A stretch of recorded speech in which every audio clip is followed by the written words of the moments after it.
All right. I just accidentally closed the outline. There we go. Perfect. That's going to be a great show. Starting off strong. Are we good? Must be. Yeah, I think so. There, I see All it. right. In this episode of the Red Eye Report, we discuss trauma. We deliver bald-faced lies with impressive wit, and as usual, we grab them all by the pussy. With me this week is the all-seeing Oracle. Oracle has been traumatized and has done his fair share of traumatizing. Dogs, cats, Indian children. Nothing is off-limit to his debaucherous tendencies. We've also got a soot-covered Ashtray. The only thing Ashtray traumatizes are the other dancers who have the misfortune of being female in his presence. Next to him is Allegedly. Full written retraction. Next to him is the fluffy teddy bear. White folk. That's all Teddy aspires to traumatize. Fucking white folk. Boom. Last and least, I'm the mystic. After eating a lot of chicken wings one lunch, I traumatized an entire classroom of 9-year-olds by farting so loud it shattered the fucking windows. And this is the Red Eye Report. It's impressive. Those poor fucking kids. Yeah. Poor Right. bastards. Shatter their larynx. Just the gas is expanding so rapidly. So this, I got this idea from watching.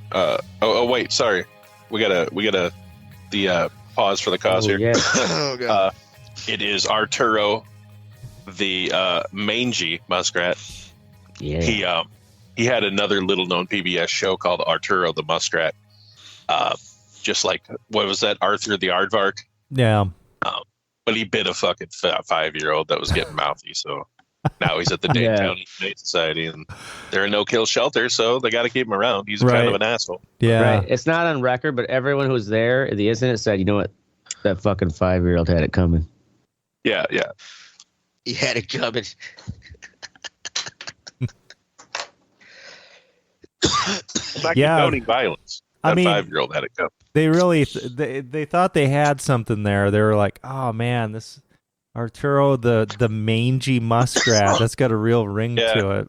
But it just Mhm. didn't resonate with the Right? No, you, it- you pet him, it feels like you're petting a dirty broom. Like, ooh. yeah. Well, it smells like a wet dog. Maybe with Yeah. 80s kids that would have gone over, but now with these the new generation. Yeah, I know. Absolutely. Yeah, no. 80s I mean, kids they would had have fucking collected garbage cards. pail kids. Yeah, I was and just gonna say that they would have collected fucking trading cards for that shit. shit. Right. All right. Anyway, I got this idea by watching the documentary Chowchilla. Hmm. It is the wildest kidnapping story I've ever heard in my life. Right? Okay. And it morphed into trauma, like just dissociative disorder. Like I kind of want to focus on how fucked up kids get when they're traumatized. Like adults, okay, war veterans have PTSD, or people that get abused as an adult, right? Because your brain can't cope with it, so you have post-traumatic stress disorder. Basically, post-traumatic stress disorder in anyone under 6, they think because their imagination is so vibrant at that time, they just create alternate personalities that take the brunt of the abuse. Mm. You know what I'm saying? Like, Mhm. so this one woman that we'll get to, she has 2,500 confirmed personalities. Holy fuck. Her dad violently, sexually, and emotionally abused the shit out of her for like a decade. From like age 4 till 14, I think it was, or 13 or something like that. Like every night, basically. He would molest her, beat her, do whatever. Right. And she Make her has do his all- she actually taxes. Testified. We'll get to it. I don't want to talk about that too much, but we'll start with the Chowchilla children. In 1976, it was 26 kids and their bus driver were kidnapped. So basically, three gunmen, pulled vans in front. There was a van in front and behind the bus at like some stop. They just fucking pulled out their shotguns, and fucking got onto the bus and told the kids all to get off. They took two separate vans. The kids all got into two of the, one of the two vans, and they basically drove them to this fucking, what the kids thought was like a tent, right? They drove them to this gigantic tent. I think like a circus tent. And they let them out one by one. They ask them their names, write it all down. And then they make them go into this hole. Now, this hole is like... in the ground? Like a hole? Yeah, like it's dug into the ground as a fucking ladder going down into this hole, right? And it turns out it's a U-Haul cargo container. What? Jesus Christ! Who the fuck are these people? Yeah, so I anyway, might have heard about this. Container. It's got water. It's got a little bit of food. It's got fucking mattresses and shit. Blah blah blah blah. Right? They're given flashlights and shit, and they seal this motherfucker up once all the kids and the driver are in it. So, and then like, there's nothing, right? They got fans going on for the exhaust for like air and shit. So the kids, after a while, they're in this thing. I don't want to get too far into it, the specifics of it, but they're in this thing for 26 hours total, right? They eventually figured out a way to get out of it. It's by rigging some fucking thing. They had a 14-year-old kid who was like him and the fucking bus driver. All the rest of them were like 9 and under, right? Now him and the bus driver like got him out. So it turns out that the son and these two guys of this really rich family, and this took place in California, Chowchilla, California. So it's like around San Francisco. Now this really rich fucking family that lives in San Francisco, their son is just a fucking crazy brat lunatic, fucking devised this plan to kidnap all these kids and then call in ransom for $3 million. I think is $6 million or something like that he wanted from the California government. And he would tell them where they were. You know what I mean? He didn't want to hurt the kids or anything, right? Yeah, that's what they all say. I didn't want to hurt him. So, but what he didn't think about was that this was 1976, and there's only a finite amount of phone lines, right? So as soon as the government and all these people heard that 26 kids were kidnapped, all these reporters from San Francisco and all these cops and shit descended on this tiny little town. So when they went home to call in the ransom, they couldn't get through. Huh. It was just busy phone lines. The phone lines are so busy from the reporters and shit? Yeah. So they're like, all right, fuck it. We'll go to sleep and do it in the morning. Well, by that time, the kids had gotten out and they found them and shit, right? So these guys got caught super easy. Like, they left so many fucking breadcrumbs. They were just morons. It's a really good documentary. How old were they at the time? The criminals or the guy who plotted 20-something, early 20s. Okay. But basically, the documentary, I mean, it tells the story, but then it tells the story of what happened to the kids afterwards. Like, think about being 8 years old and you're forced into this hole. And at one time while they were in there, it almost collapsed. Like, the way they had it rigged, they had so much fucking dirt and weight on the top of it. Yeah. That like part of it almost fucking collapsed. You know what I mean? Like, you think you're going to die. Like, even the bus driver was like, he was dead, but like some of the kids were like, yeah, he just kind of looked like he gave up. You know what I mean? Like, and when the adult gives up, like, that's fucking crazy. Yeah, right. What do you do? Like 3 of the kids ended up killing themselves eventually later on because they had such crippling depression. And actually that case changed the way that child psychology was perceived. Like, it really helped the dissociative disorder that they know about now to really come to light, because some of these kids developed it. You know what I mean? They created personalities that took care of them while they were in this trauma was going on, because they relived it in their heads and shit. So anyway, we'll move on from that. That's the Chowchilla kids. And, it reminds me of chinchillas. The chinchilla kid. Yeah, So we're going to talk about this woman, 2,500 personalities to survive. And I love this quote. She says, I walked into court, I sat down, I made the oath, and then a few hours later, I got back into my body and walked out. That's fucking crazy. Weird. Like, it's got to be so fucking weird. I've heard of what they call altars. You know, yeah, that's another way they talk about her altars. But this was the first of its kind in 2019 in Australia, because that's where it took place in 1974. Her dad started abusing her when she was 4. And oh man, if you open that link to the BBC one, check out what that dude's what he looks like. Like, that dude, looks gigantic chode. Right? You just, oh my god, what? Right? He's like a Samoan Jared.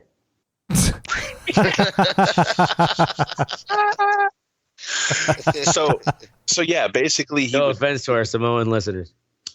He would fucking beat her, molest her, blah blah blah, do whatever. And he told her that if she ever told, that he would kill her brother and her mom and all this shit, right? Like, he was just a fucking psychopath.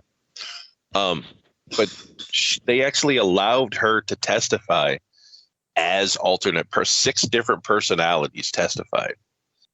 And the thing is that they all remember very vividly different aspects. So like, when you're that young and that small, like, your brain, like I said, it's your fucking imagination is so vibrant. You don't really know the difference between reality and what you're fucking creating. So like, they created these people. Like, one of them was named Saf Symphony. Like, that was the girl who took the brunt of the abuse. So basically, and they have video of her, like, when they're interviewing her, like, she'll like freeze and like get caught up on a question, like the actual woman, and then she'll like kind of twitch, and like, she'll be like, Katie is having trouble answering this. Symphony, this is Symphony. I'm going to answer it. And like, it's fucking crazy, dude. Like, her mind is fucked. Makes you think, is it just like a fact, like they just have multiple egos, like the personality, you know? It's just like, does it just kind of switch into this whole different ego set? Basically it is. There's what is it? She has, like I said, 2,500 that they've different voices, opinions, and attitudes. So, where the fuck? I can't find the goddamn thing. Anyway, the dad got sentenced to fucking, he was like 70 something when he went to prison, because this was years later. 2019 is when he went to prison. And this took place in the 70s to 1984, 74 to 84. So he was already like 70 some years old. So he's going to die in prison. But yeah, she had like one, where was it? Oh yeah. Muscles. A burly 18-year-old strongman would have given evidence of physical abuse, while Linda, an elegant young woman, would have testified on the impact of Jenny's schooling and relationships. Like, they fucking all have different memories of her life. Wow. You know what I'm saying? And there's some of them aren't even aware that the other ones exist, which is fucking Crazy. like, some think, you know, the skeptic in me is like, this is absolute bullshit. But She's faking. There's no fucking way you could fake something like that. Yeah. Well, you know what I mean? To keep it straight. Yeah, and also how like much as like we all try to agree on what reality is because of our like we all share like, yes, this fucking table's red.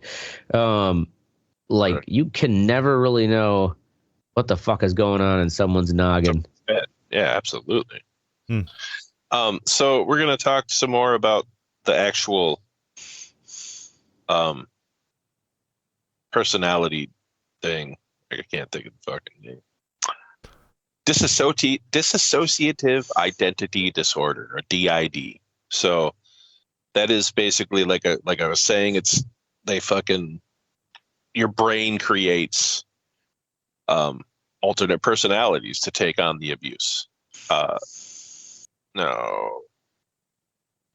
History. There it is. So the first guy they think to ever have it, because it is very close to schizophrenia, I guess. Schizophrenia, you don't have other personalities. You have voices that talk to you. You know what I'm saying? Like it's something different, but it's a lot, even in like mainstream media, it gets mixed up with personality disorder as schizophrenia, you know, like that's fucking, but so back in the early or late 1800s, there was a dude, Louis Vivet. So he had a traumatic experience as a 17-year-old when he encountered a viper. I'm assuming the snake, not the car. Not the car, not a time machine Viper car. 1999. So he had 3 different personalities. And they still don't know if he, like, I kind of think all these dudes back in the day, like before they had a way to video tape these things, might have been faking. You know what I'm saying? Maybe. I mean, but what about like these cases of like possessed people or shit like that? Like a lot of that could have been bullshit, but maybe some of this was going on too. Well, and kind of like if you were to see God come down and talk to you, you know that if you were trying to explain it to anyone, they'd think you're fucking crazy. Yeah. So, one of the first major ones to be people to be diagnosed and studied was Clara Norton Fowler. Her pseudonym was Christine Beauchamp. So, an American neurologist named Morton Prince studied her from 1898 to 1904. What the fuck was her? He wrote a book, a 1906 book called Disassociation of a Personality, I guess. And that was like the first time that anybody had really diagnosed it as creating alternate personalities. You know what I mean? And just think about how crazy that probably sounded to the entire psychiatric or psychological community. Sure. You know what I mean? Like, what the fuck? No, dude, you're just a fucking crazy motherfucker. So starting in about 1927, there was a large increase in the number of reported cases of schizophrenia, which was matched by an equally large decrease in the number of multiple personality reports. So basically, when schizophrenia was discovered, I guess, or termed in 1910, people were just saying, you know, these people that had dissociative disorder, this alternate personalities, they would just call them schizophrenic and stick them in a fucking loony bin. Mm-hmm. You know what I mean? So from like the 20s until like literally like the 70s, they didn't really study it. One of them they did, though. I guess in 1957 there was the 3 Faces of Eve. Was done by a few different psychiatrists, but and a movie was actually made called the same name, 3 Faces of Eve. So they basically, like, though that was the one. She had 3 different personalities, and they claim to have fixed her, right? Like they claim to have reassociated those personalities together. But then, like, during the 70s, like the Human Centipede. Yeah, during the 70s, their work was basically fucking like torn apart. Like it was just shit work. You know what I'm saying? Like they didn't heal anybody. They were just fucking. If it would have been contemporary times, Ashtray would have been, I'll date her. Oh yeah, right? Yeah, it sounds like a real right? steady Ashtray's girl. Right? There's all Right, kinds of crazy. Tell you what.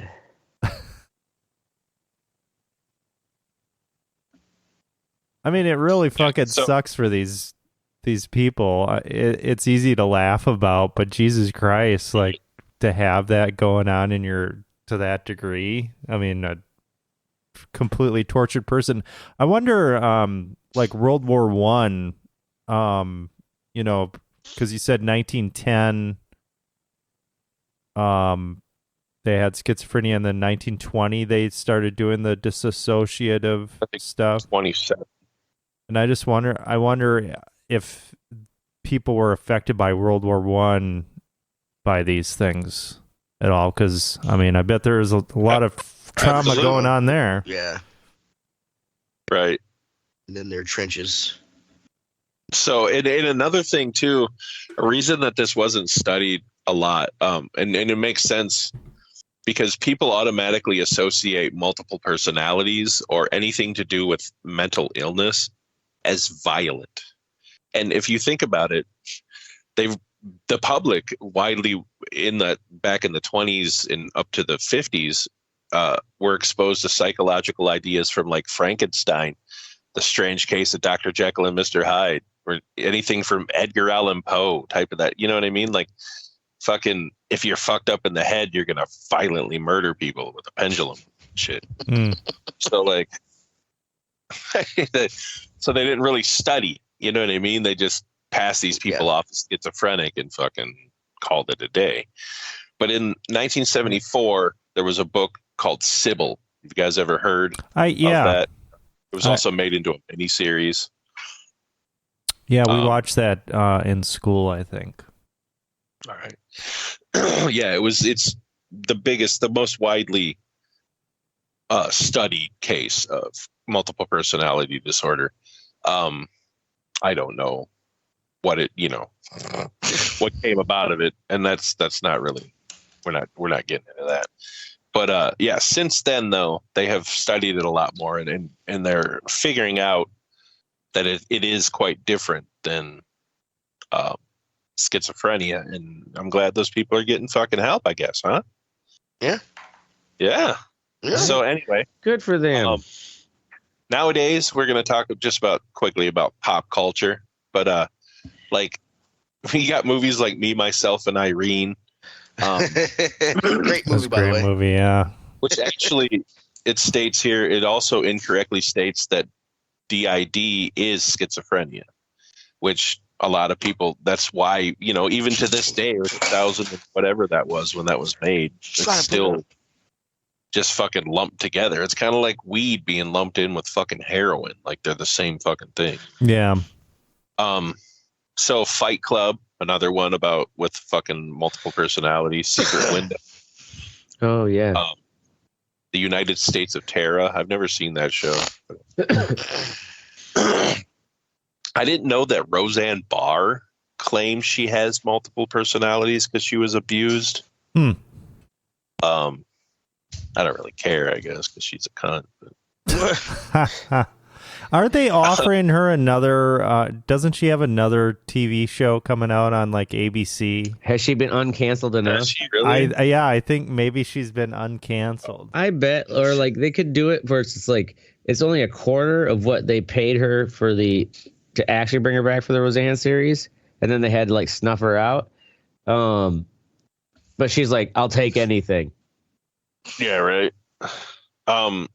So yeah, the Herschel Walker he actually wrote a book called Breaking Free: My Life with Dissociative Identity Disorder. And I'm calling bullshit on that because Herschel Walker is just a crazy black man. Does he think he's just a white Southerner, like a plantation owner or something? Is that his other personality? Probably. Anyway. There was a movie where I can't remember the name of it. It was a little horror picture where all these people were trying to kill each other. It turns out it was a guy who had a dissociative shit, and the psychiatrist had put him under to have them fight for supremacy and shit. Oh, really? Yeah, I can't remember the name of it. I got to look it up for you. Oh, I think I remember that. They were all stuck in their motel and they couldn't leave. In that motel. Yeah. Yeah. That's right. I do remember that. Psycho. That's one of the biggest ones. Yeah, the one where he took on his mother's personality. Yeah. So, And at this one, I'd like to study this Project MK Ultra further. Have we done a show on that? No. I think we've talked about MK Ultra in certain things, like that was like mind control. Mm-hmm. Yeah. Right? Yeah, So, like I'm sure. In his book, The CIA Doctors, Human Rights Violations by American Psychiatrists, this psychiatrist states that based on documents obtained through Freedom of Information legislation, a psychiatrist linked to Project MK Ultra reported being able to deliberately induce dissociative identity disorder using a variety of aversive or abusive techniques, basically creating a Manchurian candidate for military purposes. Oh, like somebody that could take out the supposed assassin of JFK. Yeah. It's fucking wild, the connections between MK Ultra and shit. It's insane. All the there's a podcast about that came out recently, Who Killed JFK, and just the connections between the CIA and Lee Harvey Oswald, which they claim there's no connection. But anyway, this MK Ultra guy visited Jack Ruby and was involved with that. And I think, and actually there was a connection with Oswald, like prior to all of this going down. Like, it's fucking wacko. Like, either everybody was a CIA like informant or agent back then, or there were a lot of people connected to that program and other CIA shit that were mixed in with that. But anyway, I digress. All right, the movie Split. You remember that? Oh yeah, that was a great movie. I've never seen that. That's a good movie. How many did he have? Didn't he have like I don't even know. 4 or something like that? I don't remember. I think there was a lot. I know there was like a little girl. Mm-hmm. So I guess Marvel Comics, Moon Knight. I've never seen. Yeah, I've heard of it. It's a TV show. Yeah, the character has 3 personalities. One's a hitman. One's who works at the museum, architect kind of guy, and there's a third one. Can't remember. But one of them's got like a French accent or something. One's got like a New York accent. It's fucking yeah. Word. If you like the Loki show, you should check out the Moon Moon Knight show. Yeah, Isaac. Was Isaac? Oscar Isaac. Oscar Isaac plays him. So pretty good. Word. All right. Yeah, that's our study on that. Anybody have any? You ever know anybody with that shit? Yeah. Of course you have. Yeah, right. Of course. And like, I don't know him well enough, but like apparently, it's like apparently I talked to one of the alters for a little bit, and I guess you could just tell that like the way they talked and their like vernacular and everything is just totally different, but like not close enough to where I could really say, like, other than just like, well, yeah, sounded like a different person talking. How the fuck am I to know? Yeah, I guess. Was it like a party trick or something? Well, I want to diminish it as a party trick, and also this was like, oh yeah, like this alter doesn't like to normally come out and talk to strangers, and so it was kind of like, oh. I knew that this altar was there, but also like I never encountered the altar. This is just an acquaintance, but after a while, all of a sudden there was this instance where it's just like, oh yeah, they talk just like a totally different person, like a younger child, and it was kind of like, oh, I guess that was the altar. Weird. It's like you got to take people for their words. Yeah. These days, it's like. If I could go straight to shit on their altar, and their altar might come stab you in the middle of the night. The Roseanne Barr thing about her getting a bunch of money from the networks, that's complete bullshit. She's got she's got some anti-woke show on X. She's gonna What's be the on X? Twitter? Is it like on Twitter. Oh, on Twitter. Yeah, That's funded by Elon Musk. yeah, it's one of those fucking projects. So. Why didn't we call the muskrat Elon? Oh fuck! Missed opportunity. Why did we miss that? Elon Because Muskrat. that's not his name. He's a real muskrat. Yeah, right. Jesus. Anyway, moving on to the What's Sexy section of the show. This is where we tell you what's sexy and you will listen because we like titties. Oracle, traveling baby. Went flying with the baby with the potato this past week, and Flying tater. yeah, I got these little earmuff things because I thought the plane was gonna be a little too loud, a little too intense. Yeah. Get to the airport, kid is in the stroller having a good old time. We strap him on with our little carrier thing when we go on the plane, and he wasn't bothered at all by this, like taking off, pressure, all that shit. Yeah. Didn't seem to care at all one bit. Everybody, even baked potato. Yeah, everybody was just like, oh my god, so you got such a great baby. They love your baby because like they're used to babies being fucking little bitches. Oh yeah. Especially the people who fly all the time. Yeah, it was kind of funny. I'm sure they're like want to fawn.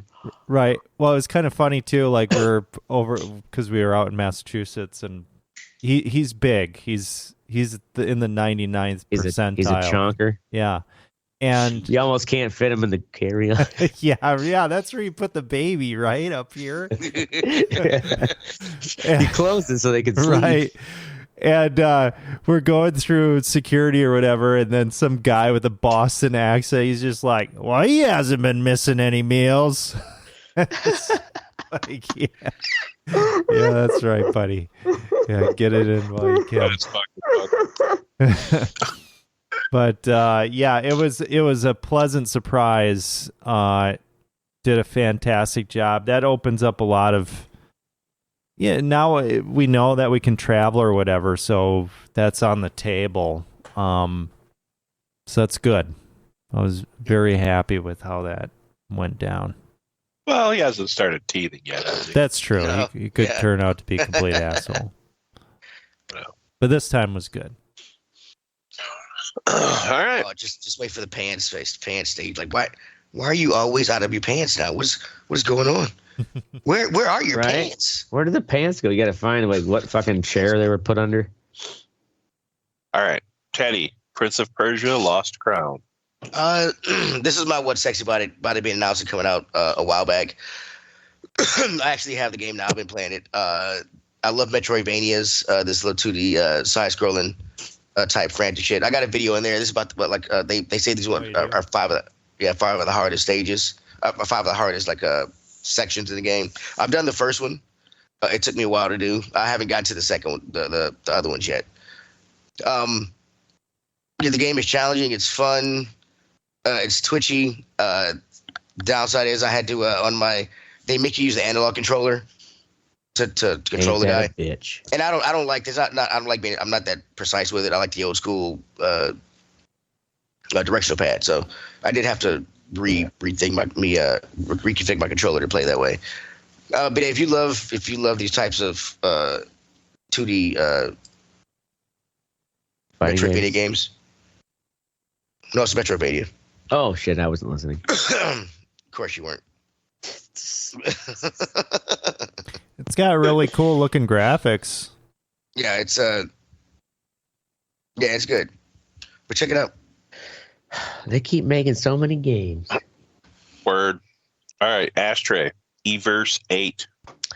Yeah. So pull that video up for my birthday. My dad showed up and he's brought me this gift, and he's like, this is the next generation of your meat raffle. So I got this big motherfucking Yorkville that I have to get on a stool and have someone help hand it up to me so I can hoist it up on top of the video slot machine. And This guy, though, it has like a full like lithium ion battery in it. Has 3 channels in, like 2 XLRs and then one that is just a regular headphone jack auxiliary. And it also has like full Bluetooth connection with your phone. So while it's up there on the fucking video poker machine, I can, with my phone app, adjust the levels. Instead of having to go, I'm like, fuck, I gotta get on the stool, like tweak the. Now, mind you, the Yorkville is still like King Kong balls. I can barely turn it over 2 with my microphone before I'm just like. So it might be a little overkill for. So the Yorkville's kind of, I guess it's been overkill, but at the same time, it was my one mono like PA system, right? And this little guy, it's Bluetooth capable, has its own battery source in it, and takes like 3 input channels. So especially if you're some drummer hippie out there who's just needs one little amp to twiddle away on the corner with your busket, check that out. Word. All right, I'm going to talk about Halo. Hello. I didn't watch this TV show because of people like Teddy. Basically, it doesn't follow the game. But fuck those people, because they did a good job with this, I think. Now, the CG makes it look like a video game, and I don't know if they meant to do that or it's just they're cheaping out. Right. You know what I mean? But there's parts where it does really feel like a video game, and it's cool as shit. Like where you're fucking in the first person in his fucking helmet, just murking these fucking aliens and shit. So they do some first person shots? Yeah, not a lot, just a couple.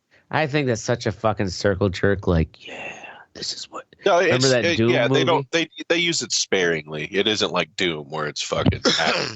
Yeah. That bullshit. The guy who plays him has been in Orange is the New Black. He was in The Wire season 2, but he's good. I like it. I mean, it's not going to win any fucking awards, but. Are you in season? Have you seen season 1 and 2, or just season 1? I haven't started 2 yet. Okay. There's only like 2 episodes out of that. They apparently season 2 got better reviews. Season 1. I do want to watch the show, but I don't have Paramount, so. Isn't it hard to watch season 2 without watching season 1? No, they say kind of season 2 is kind of like a whole different, kind of like a soft reboot. I don't know where the first one takes place at, but the second season it's on Reach, which is one of the first big planets to fall. So. Yeah, it's the first season basically is leading up to the fall of Reach. Basically the fall of Reach. But anyway, check it out if you're so inclined. If not, go fuck yourself. Now we're moving on. Fuck what you think. Oracle, American and United Partnership to fuck you in the ass. Yeah. That sounds nice. Yeah. So back to the flying. We got this lovely baby with us that's doing a wonderful job. And we get on the plane in Appleton, Wisconsin, which is a small airport, never flown out of there before. Go through, there's like hardly any security or anything. Yeah. It's easy as like fuck. 5 people. Right. It's really easy. Oh, this is great. And we get on the plane to go to Chicago because a lot of flights out of there have connecting flights. They hop over to the big guys, and then you take that to where you're going. So we're on the plane, and we're sitting there waiting to take off, and just waiting. And it's like, what the fuck's going on here? Oh, ladies and gentlemen, We're sorry to inform you that the paperwork hasn't been filled out for this airplane. We're waiting for a mechanic. We're going to have to deplane. What? Yeah, it's like, what the fuck? Okay. So get off the plane, waiting. Mechanic never fucking shows up. They're like, oh, we're sorry. We're going to yeah, we're going to have to actually pull that plane out of position and then bring another plane up. We're going to have to take another plane. Oh, great. Well, by this point, everybody's missed their fucking connection. Yeah, I mean, it's been like hours, right? Yeah. So then we get to Chicago, and it's like, okay, well, good luck. Yeah, well, we talked to the gate because where we were going, they didn't have any more flights, so it was like you stay in Chicago overnight so you can get on another plane with American. Or they're like, oh, United has a flight there. So they get us on United. Hey, what about the bag? Oh, don't worry, your bag's going to follow you to your destination. Okay, yeah, right. So we go to the United thing. We finally get out there at midnight. It's fucking train wreck. Of course, the bag isn't there. I knew the bag wasn't going to be there. I was like, okay. So I talked to the people because they have like little offices by the baggage claim, and there's the United office has like 3 people in line, and a woman she's in there. She's like, oh, this happens all the time. Don't worry. I actually got air tags for my bags so I could tell them where my bags are. Yeah. I go into the American office because I'm like, okay, hey, this is a bit of a weird situation. Can you tell me what's up with this bag? He's like, okay, yep, I see it. It's coming at 12:42. Go make a claim with United, and then I'm going to take this bag from here over to there, and then they can deliver it to you. All right, so I talk to United, I make that claim. They're like, okay, yep.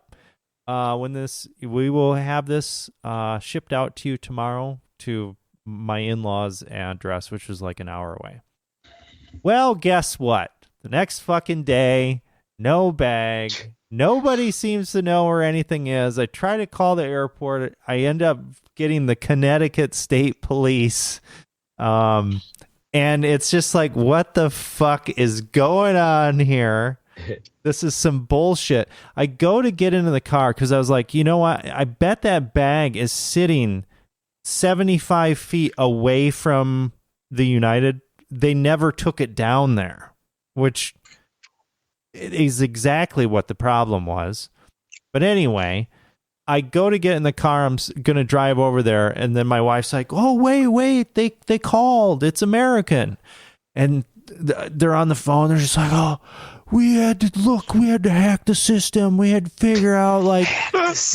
We had, I've done such incredible detective work to get this number. And I'm calling you and we can ship it. And I'm telling my wife, I was like, no. I'm going to go get that fucking bag. This is not getting fucked up anymore. Yeah. And I get there. The bag is sitting right outside the American office, just like I thought it was, right down the hallway. And they couldn't seem to, find this huge blue fucking duffel bag with a red strap, which has a card with the phone number on it. What kind of fucking detective work is that? Call the number on the bag, on the tag, you fucking retard. I go up there. I'm like, hey, that's my bag. She's like, okay, great. Didn't have to show my ID or anything. I grabbed it. Didn't even show your ID. No, I grabbed it. Like this guy bitched so much, it's got to be his. 10 seconds. And I had it. I took it out, and it was in the car. And it's just like those 3 bags are mine too. Yeah. And then you went in and you found out that they stole your fleshlight. Yeah, right. But it was such a fucking. They would have shot Teddy. Oh yeah, we got a situation here. We got a fucking terrorist. Oh shit! I just want my weed, man. Just give me my weed. Yeah. Keep the bag. It was just such a clusterfuck. But whatever. I mean, in the grand scheme of things, It sucks way more though when you have a baby, because his shit, like his pajamas, his sleeps, it's in that bag. Yeah, we've got some diapers and stuff with us, but we don't have all the good stuff, all the amenities for the baby. Yep. So yeah, go fuck yourself, airlines. Right in the ear. Ashtray? Yeah, I guess all I got to bitch about is to be continued drama in Ashtray's life. God damn it! I didn't want to hear this fucking story. Come on, I'm not gonna tell you yet. Oh, we don't get a hint. Come on. Oh yeah, no. This one is involves local venues of Ashtray's partaking, and is an absurd Twilight Zone kind of fucking high school rumor mill story. So hopefully soon I can dish. Word. All right, Teddy, Dad's old truck of death. Okay, so I'll put a picture in the chat there.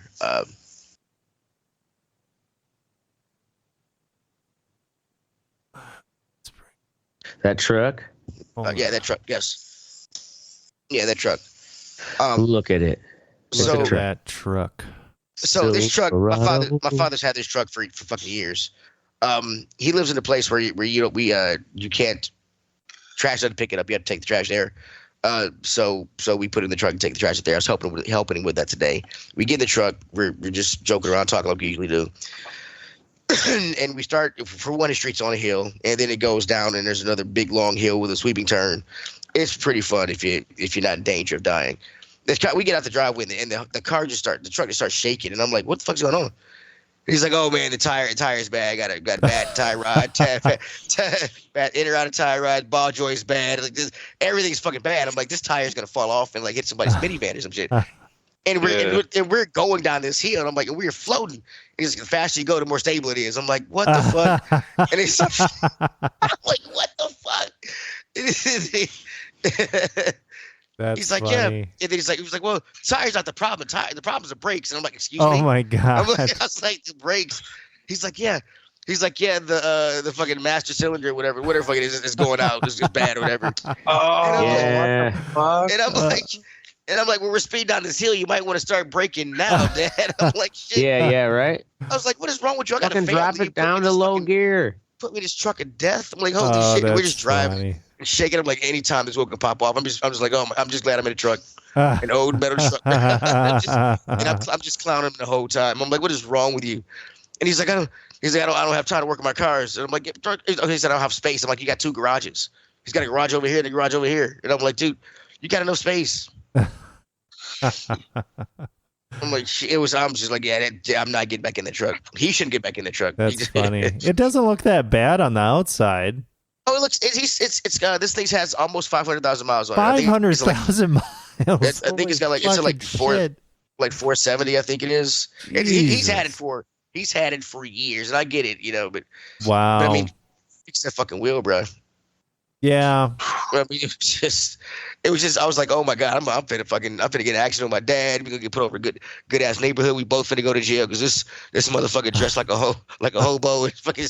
All right. Well, we're gonna move on to me. I'm gonna talk about personal space. So, this actually happened. This guy, who he has no fucking social. Like, he doesn't understand things socially, I don't think. Like, I'm sitting there playing chess, right? And I work in the corner. Like, I'm literally in the corner of the newsroom, right? There's nobody behind me, and the only people that sit there's two seats next to me on the left. Okay, so they got to make an effort to come see you. Yes. And I'm like playing chess, like on my break on my phone. And he comes over and goes, "Oh, you're playing chess?" I was like, "Yeah." And then just proceeds to talk to me. Right? Like, what do you need? the most to play chess, and it's concentration. Right. Yeah. I can't have a conversation with you and fucking play a game of chess. And I don't understand how I couldn't have been any ruder. And he literally just kept talking to me. And I was just like, God damn it, dude. So after about like 3 minutes, I resigned the fucking chess game. Like closed my phone and just put my headphones on and said, I got to go to work. And he walked away. Because like, I don't know what else. What am I supposed to say? Right. I've done, you know what I mean? Other than blowing up and punching him in his dick, I don't know what I need to do to fucking convey to you that I don't want to talk. Right. Holy fuck, man. Yeah. Just personal space, bro. So does he do this to other people at work too? Oh, yeah. All the time. All the time. Like somebody will be fucking working and, you know, you got pretty firm deadlines when you're in the news business. Yeah, right. Fucking, it goes on at a certain time.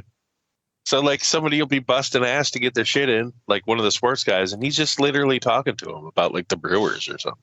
So what's this guy's job? Like, does he not have these pressures? Floor crew. Like he does like directing.